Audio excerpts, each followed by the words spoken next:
क्या यूपीएससी की तैयारी में बिना इंग्लिश के यूपीएससी क्रैक किया जा सकता है या नहीं? तो स्टूडेंट, आपको मैं बता दूं कि यूपीएससी का एग्जाम दोनों मीडियम में कंडक्ट कराया जाता है, इंग्लिश, हिंदी।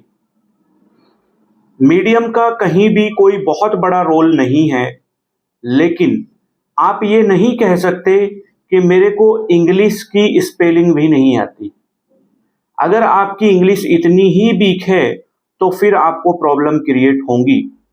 लेकिन आप ये भी नहीं कह सकते कि मेरे को बेसिक इंग्लिश आती है और मैं हिंदी मीडियम से प्रिपरेशन करना चाहता हूँ, तो क्या यूपीएससी का एग्ज़ाम क्वालिफाई किया जा सकता है? तो बहुत आराम से ये एग्ज़ाम क्वालिफाई किया जा सकता है। इसके लिए आपको बहुत बेसिक सी इंग्लिश आनी चाहिए।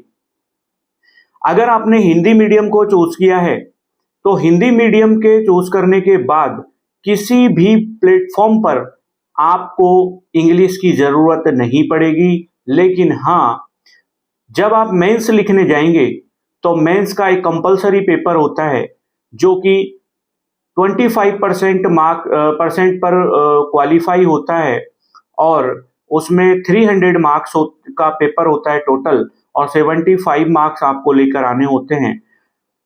आपको मैं बता दूं आपकी जानकारी के लिए, almost 15% student every year qualifying paper fail कर जाते हैं मेंस में। तो इसका मतलब बहुत इंपॉर्टेंट पेपर है, और यह भी शर्त है कि अगर क्वालिफाइंग पेपर आपने क्वालिफाई नहीं किया तो आपकी अदर कोई कॉपी चेक नहीं होगी। क्वालिफाइंग में एक आपको इंग्लिश कंपलसरी है और एक कोई भी इंडियन लैंग्वेज। इसलिए आपको इंग्लिश थोड़ी बहुत तो आनी चाहिए। ऐसा नहीं कि बहुत फुल लेंथ इंग्लिश आएगी तभी यूपीएससी का एग्जाम क्रैक हो सकता है, ऐसा बिल्कुल भी नहीं है।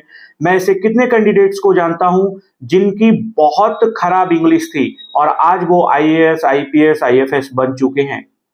तो इसीलिए घबराने की बिल्कुल जरूरत नहीं है।